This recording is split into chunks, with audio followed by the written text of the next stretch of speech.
And welcome to the Quick Fix Golf webinar right here online where you can improve your game in your pajamas.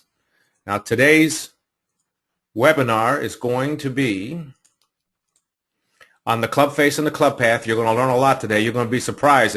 It's going to be a little bit technical, but it's going to be what the golf club companies don't think you ought to know or don't care about, but it's not true. So as you can see, what is Quick Fix Golf all about? We cover more than just the swing theory and getting your swing straightened out by video analysis. We also work on how to play the game, course strategy, club selection, the mental aspects of the game, equipment, and we operate out of Pendleton Golf Club, which is just north of Kings Dominion, exit 110 on I-95, and Patterson Golf Park, which is just east of 288. Here's Jim Mason. He couldn't make it with us today because he broke his clubs.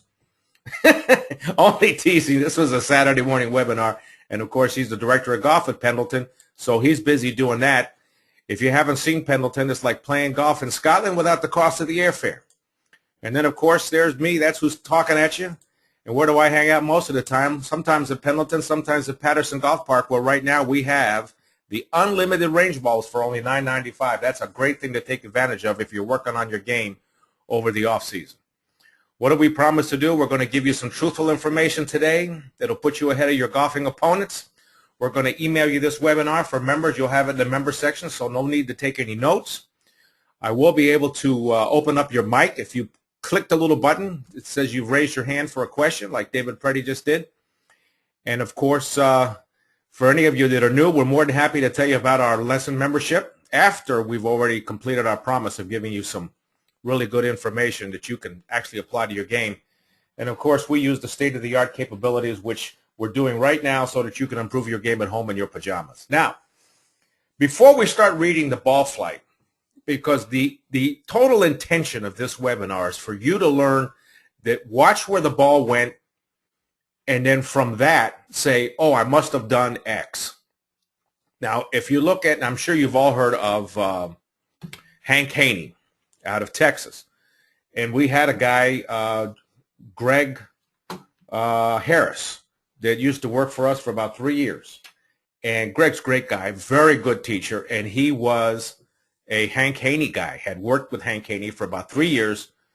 The reason why we got him over here in Richmond, lucky enough to spend some couple years with him, was his daughters were here because of his ex-wife, and he wanted to be near his daughters. So I was able to pick at his brain and learn just about everything Hank Haney does. And Hank Haney is the opposite of me. He tells his pros, don't talk. Fat chance of that with me. Don't talk. Ball flight, ball flight, ball flight. Move them, move them, move them. When you see me grab any of you students and have the experience of me grabbing you and moving you around with the club in your hand, that is a Hank Haney move. That's what Hank Haney does. They physically try and move you around like a golf chiropractor and not talk. So let's first understand, what does the ball do when it hits this club face? Because the golf ball is going where the club face is pointed. Don't let anybody fool you. That's it. So you got to understand also, what does the ball do as it comes off that club face? Your club face is not flat. It's actually bulged. It's not only bulged. Let me get my little screen pointer here. Hold on. Here we go. That should allow, right. It's bulged like this, and it's also rolled like this. Take your driver anytime, just put a credit card on it, and you'll see how it'll roll back and forth. Right? Now, that has an effect on the ball. See, there are typically two radii on the face. The first one shown is called the horizontal bulge, which is a curvature of the horizontal plane. What happens is, if you hit the ball out here on the toe, the club head sort of recoils, and the ball gets, let me see if I can draw with this, a counterclockwise spin on it, so it actually hooks off the toe, and it does exactly the opposite off the heel. It actually goes low and then curves left to right. And there's also a reaction here. Let me see if I can erase that. Whoops. You got to put up with me here because I'm not the world's greatest. Okay, so now let's go back here to this, the pen. The same thing happens here. When you hit the ball on the top part of the club, which is why I'm always telling you to hit the ball right here, you actually get less backspin, and the club recoils back this way. so you actually get an extra degree or so of loft. If you hit it on the bottom of the golf club, two bad things happen. One, the club recoils back this way, meaning that the rear portion tilts up, so the face de-lofts. Let me clean that off of there. The face de-lofts, so you get less loft. The ball comes off real low. You'll notice whenever you hit a ball on the bottom part of the club, the ball comes off real low, and it adds underspin, so it kills some of the roll. So two bad things happen right there. All right. Now, whoops, went to the wrong one. Here is, to give you an idea of the radius, you see it's 10 degrees. I told you there's going to be a little techno gumbo, and I'll tell you where I want to give my buddy Jeff Summit some credit here. A lot of this I pulled off of his blog. Jeff works for Furyk, which is a component company up there in California. I've known him about 20 years, and he might very well be the best in the country as far as really understanding the component, what the ball does when it comes off of it, and weight, everything. I mean, he's the guy I go to when I have questions. He's really, really good. It is important to understand that over 500 or so years ago that golf has existed. There have been numerous experiments conducted to create the perfect golf club. Look through golf history books. You can find plenty of clubs early in the concave or hooked faces. Yes, that's right. This is just the opposite of what you find today. You see, here were clubs that people tried to make a concave face at one time, being that way if you hit it in the toe, the ball would go to the center. If you hit it in the heel, the ball would go to the center. This is from 1988. Henry Lamb introduced a new type of club that was shorter from heel to toe and broader from face to back. What you see as the hybrid today, but the hybrid has a bulge face. So the hybrid is nothing new. More importantly, the club head possessed a reverse face curvature that pointed outward in a convex manner. These clubs would become called the bulger clubs and change the shape the golf clubs use to this date. Even today, written in the Rules of Golf 5A, states that the face of the club must not have any degree of concavity. So you can't make a club like this anymore. It won't let you. It's too easy to hit. Now, here's the two gear effects. Here's the one gear effect that I told you about earlier. Ball starts straight with draw spin. This shows it right in the center, but it's really out here near the toe, right? And then here near the heel. So the ball does this if you hit it in the heel. It does this if you hit it in the toe. The exact opposite of what you probably think, because you think if you hit in the toe, the ball should go out to the right. Now, it depends on how far out of the toe. You go way out over here, yeah, that club can open so much. The gear effect is so strong because with the impact of the ball hitting here, it makes the club coil back that even though you get some gear effect to bring it back a little bit, it's so far out to the right, it's just, way out there. All right? Let's go to the next one.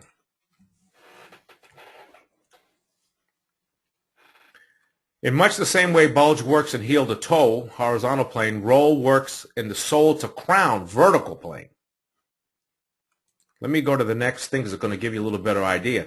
See, if you hit the ball down on the heel right here, on the near the sole, the ball gets more underspin, low trajectory, high spin.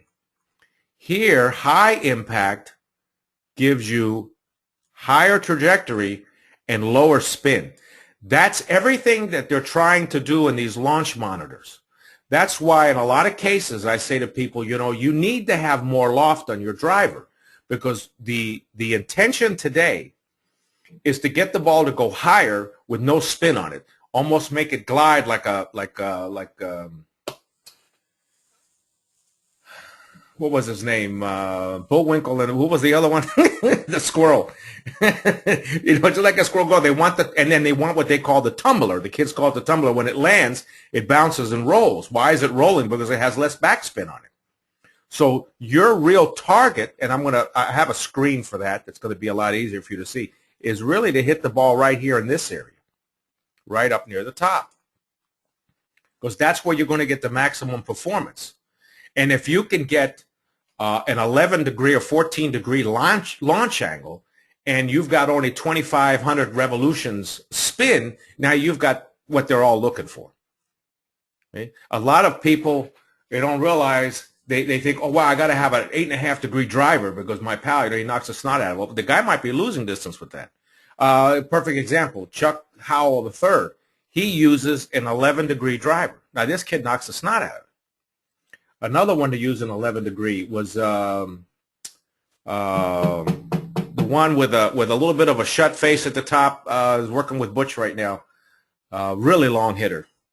Now you know I'm getting old. I forget everything. Who can raise their hand and tell me who the kid is that's working with Butch that's got the shut face at the top? Starts with a P. Is it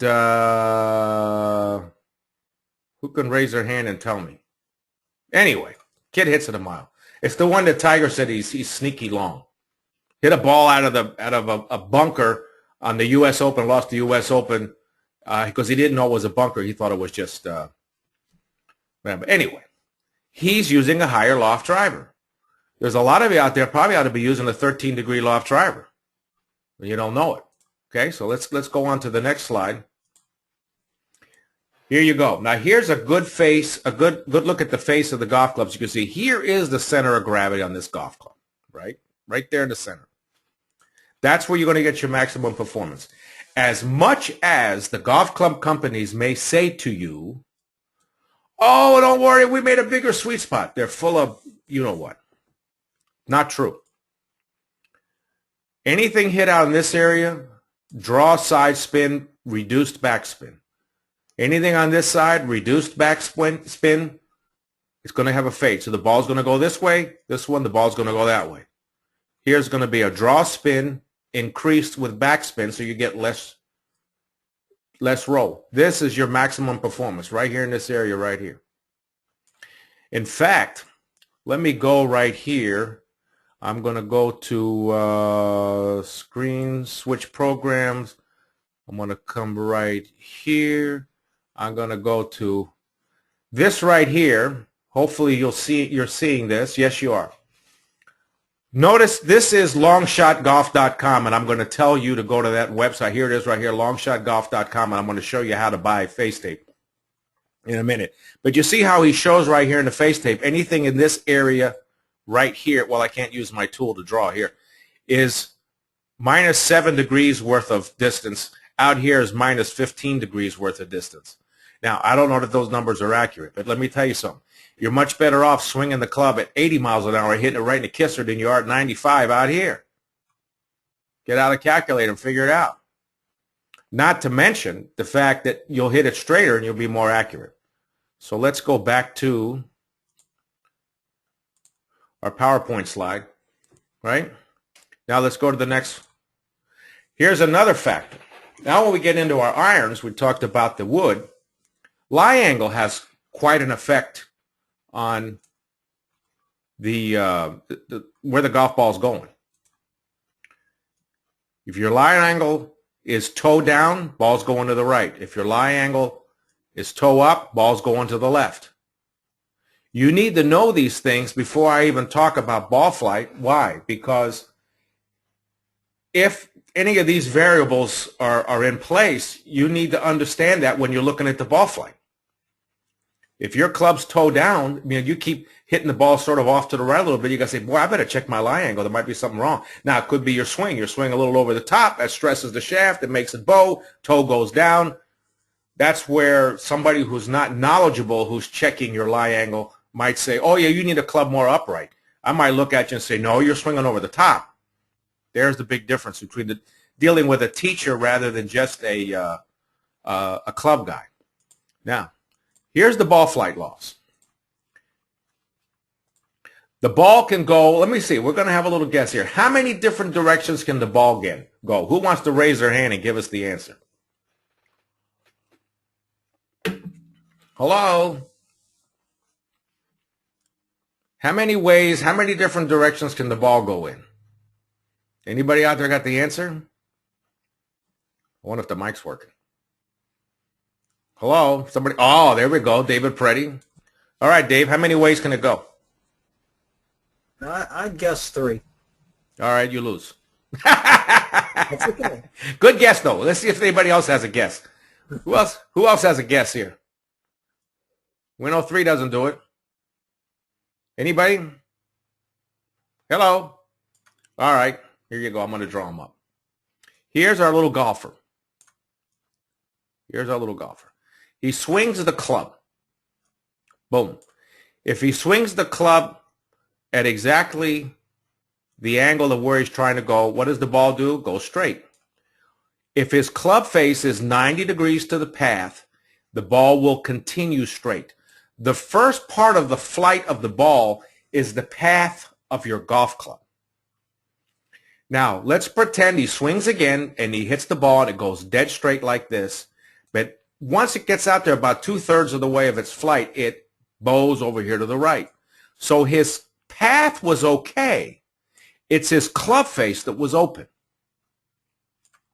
So it put a counterclockwise spin on the ball, but it didn't really take effect until it got out there a ways, because just like a pitcher throwing a curveball, it doesn't start curving right from his hand. It starts to curve closer to the plate because it takes a little time for the wind to grab the laces and start spinning the ball faster and faster and faster. Well, the dimples on the ball do the same thing. So it takes a little while for that to take effect. So now the ball goes. Now, what if the ball starts off straight and then curves to the left?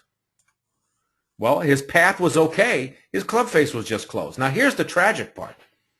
People will see that happen, and they go, oh, I must have done something wrong on my swing. Say, no, your swing was perfect. The ball started off straight. It curved later. It's not your path. It's your club face. Now, let's take that same golfer, and his ball starts off here and keeps going that way. What happened? His path was to the left, and his club face was square to the path, so the ball kept going that way. If the ball starts off this way and then curves off to the right, the world-famous pull slice there, his path was to the left, and his club face was open to the path. The opposite if it goes this way. The club face was closed to the path. We got the same thing going this way. So the answer to the question is 9. It can go straight this way, keep going that way, or curve to the right or curve to the left. It can go straight out, curve to the right, curve to the left, or it can go straight to the left, curve to the left, or curve to the right. So as an example to all this, we can say, all right, if I see my ball go this way and then it's sort of curved off to the right, my path, maybe I swung, if I lined up like this and I was hoping to go this way, it might be that I swung over the top. So now my path went to the left, and to boot, my club face was open to the path. So then the ball, once it got out there a little ways, curved off to the right. Gabish? So in reading that ball flight, you would say to yourself, wow, I must have swung over the top, or go back and check your alignment and make sure you weren't lined up this way. Maybe you were perfectly aligned in this direction and didn't realize it. See? But you had to have swung the club in this direction because the ball's first going to react to this club coming at it at 100 miles an hour, and it's going to go in exactly the opposite direction of that force, and then the spin from the club face is going to take over and it curves to the right. Gabish? Any questions? Here's the one that's most common. I'll give you the most common one right here. Let me go. Here's our little golfer. He thinks he's lined up straight. He's not. He's actually closed in the feet, and he's open in the in fact, let me draw this a different way. He's closed in the feet, open in the shoulders. So his path goes where his shoulders are. His club face is open, and it bleeds over to the right. But the worst part is, because his feet are this way, he thinks he's pointed that way. He sees the slice, and he just adds to it. He keeps going over the top even more and more and more because the ball spins so much that it goes over here to the right. And he goes, well, darn, it's going to the right. Let me swing more this way. Let me swing more in this direction. You've probably seen it. Some guys that have an open face, and you see them line up, they're lined up 30 degrees left of the fairway. That's what they're trying to do, and that's not a good idea. All right? Now, let's move along. Next, we're going to go to the members-only section, and we're going to dig into our lesson manual. It used to look like that, but now we have it online, of course. So let's switch programs. Let's come over here. Now, before I even do that, are there any questions to this point? Anybody got a question? Either I'm doing real good or you guys know all this anyway. So let's see. I'm going to move on here and switch screens.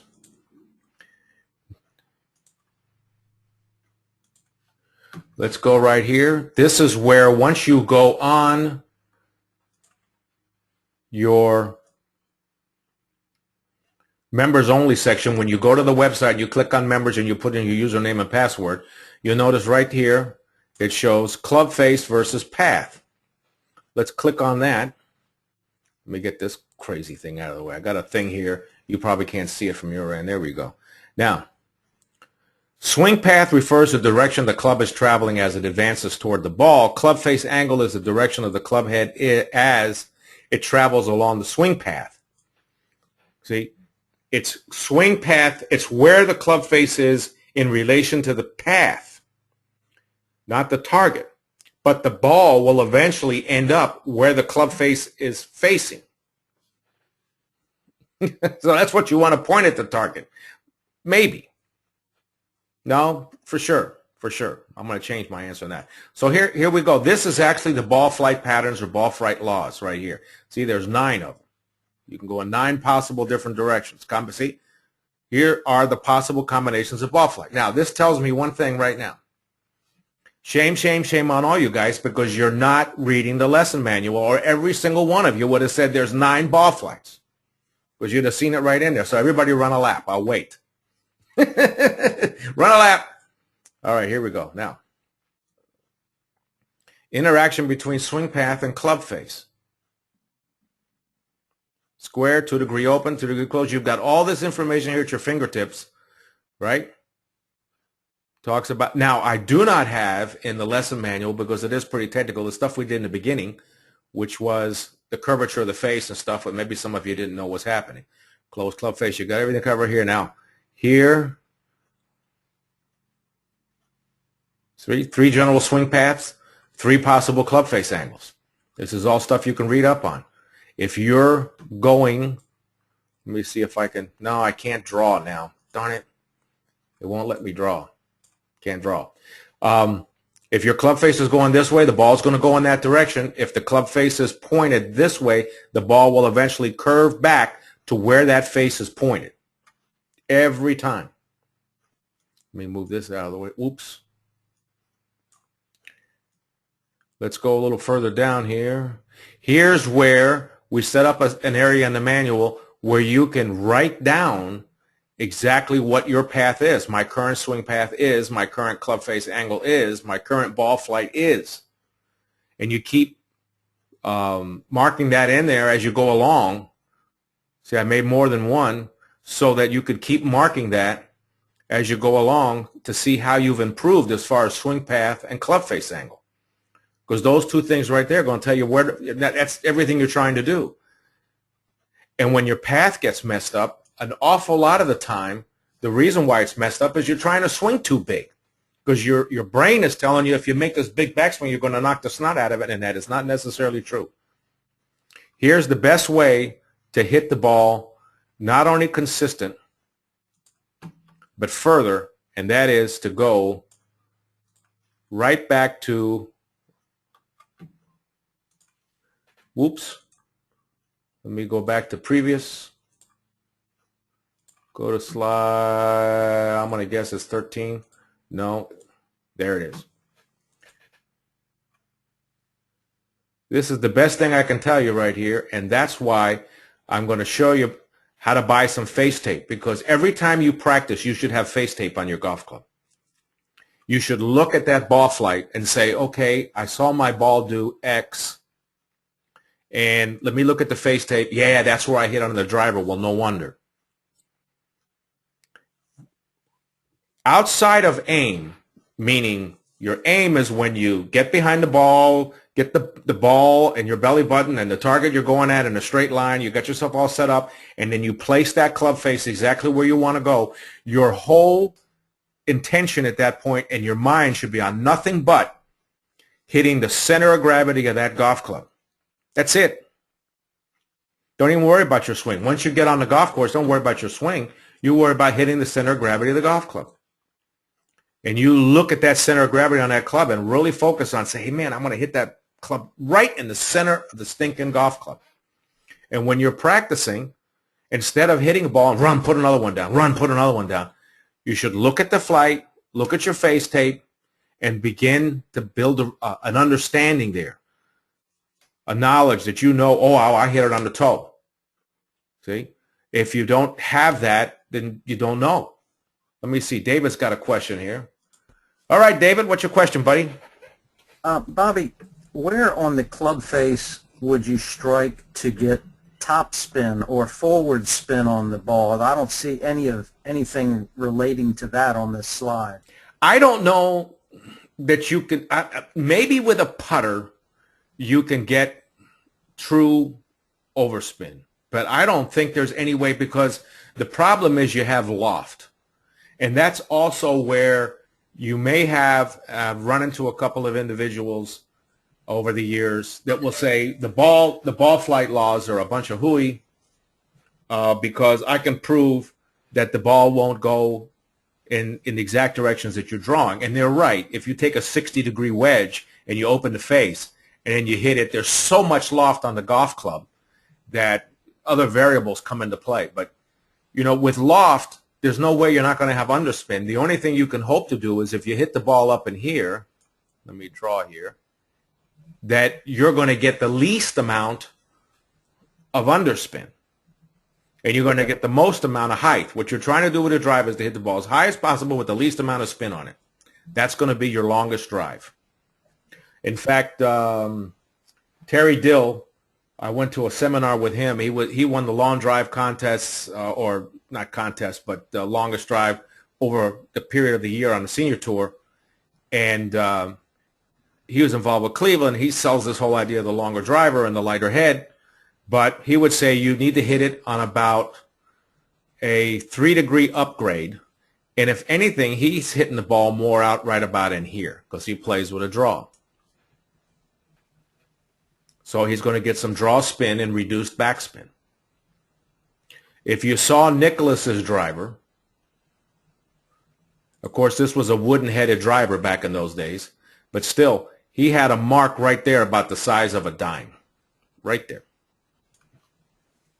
That's where Nicklaus hit all his drives. And that's why he hit it as high as he did, and he'd hit it on an upswing. Does that answer your question? Yeah, thank you. Oh, not a problem. Glad you're here. Anybody got another question? Hello? Here we go. Here's Beth. Hi, Beth. Hi. Can you tell me what, this is real basic stuff, but what a draw and a slice and a fade? I don't know what they are. Really? Not a problem. Happy to do it. Happy to do it. Let's go to, here, I got a blank one. Now, here's the golf ball. Why does it erase like that? That's weird. And let's say the club face is like this when you hit it. Your path is this way. So the club face is closed. It's not at 90 degrees, which is what this is, which would make the ball have strictly underspin and no side spin. But because it's a glancing blow here and more of this side of the ball is hitting the surface than this side is, it makes the ball spin this way, counterclockwise. So when it does that, the wind grabs it and it's spinning, it curves it over to the left. Very much like a baseball. When a baseball pitcher throws a curveball, he spins the ball counterclockwise, and that makes it curve because the laces grab the air. It's not a smooth surface. If you took the dimples off of the golf ball wouldn't spin. You wouldn't hit it very far, but you'd hit it straight every time. That's why the range balls are so hard to curve. I have a hard time, you see me trying to hook a range ball because the dimples are a little more shallow, and the reason for that is they convince the range owner the ball won't curve as much and you won't lose as many balls in the woods. The opposite occurs on the other side. If the club faces this way, it puts a clockwise spin on the ball, and once the wind grabs it enough and makes it spin fast enough, it curves off to the right. Does that help any? Right. So if it's a slice, it's to the right. Left, to the right. Oh, well, they call it a slice because generally you're swinging across the ball. sort of cutting across it. So I guess cut and slice sort of went together, and the face is open. So cleaning this off here a second, if we look at, here's your swing path was to the right. You were really, here's your feet. You were really aiming this way. Here's the green, and here's your little flag stick. See, your path was this way, but the face was pointed at the flag stick. The ball will start off over here. The spin starts to take effect, and it'll curve back this way, and then it lands on the green right here. A small curvature they call a fade. A really big curvature they call a slice. Okay. Thank you. All right. Anybody else? It is neat. You know, you can ask questions. Anybody else want to put their hand up?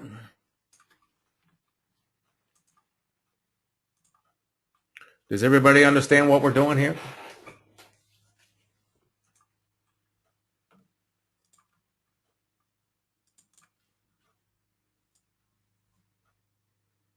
There's got to be somebody here who's got a question.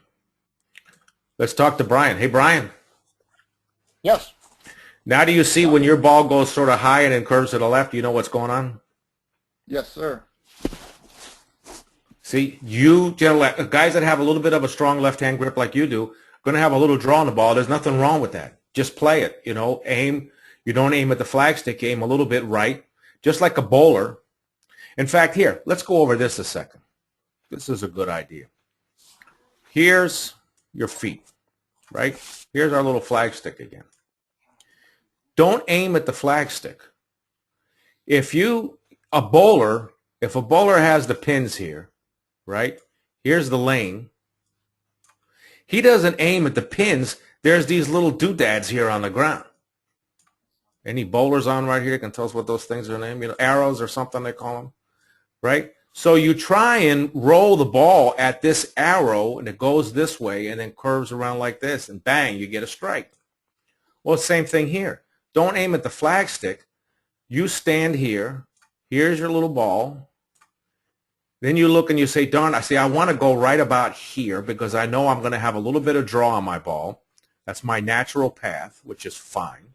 Hogan used to say, you know, the natural path, the proper path for a golf club is a draw. Then you find something on the ground right here that you see, and you aim your face at that. And you try and hit the ball right over that little mark, and don't worry about the rest. It'll take care of itself. Gavish? Anybody else got a question? I got one other thing I can show you before we go out and mow our lawns. You'll see, let me see, previous. The times that I tell you to, well, let's go to the next one. This would be an easier one to do it on. That I tell you about rolling your forearms over. That you fade the ball because you can't get your forearms over. Well, there's two things that are going on. Here's this shaft, and all the weight is outside the shaft, right? When they have a wood rather than an iron, where an iron is skinny like this, the center of gravity, not the center of gravity, yeah, the center of gravity of the golf club is closer to the face, so the ball comes out lower. That's why when you get a hybrid, which has got a little more of a lump on the back, the center of gravity moves back some, so you get a little more launch angle. So if you have a 5-iron that's 28 degrees and you have a hybrid that's 28 degrees, the hybrid is going to react as if it were 30 degrees. You're going to pick up at least a couple right there. Now, the other thing that's going to happen is when you hit it on this side, the club coils back, it kicks. I wish I had a picture of that, but I don't. But the golf club actually, because of the weight and the pressure of the ball hitting in this area, you can't hold that toe up against the club, so the club kicks back this way and then kicks forward real quick, and that's part of what creates all that spin on the ball. So if you don't have, you know, good control of the club face and you're not actually in the process of rotating it over anyway, you're going to be open all the time. You're just going to always have that problem, and that's why you're fading, because you've got to be able to get the golf club to feel like it's like this. You'll swear up and down that it's shut, and if we could take a high fancy smancy camera that could do 5 gazillion frames per second, you would see no, it's not.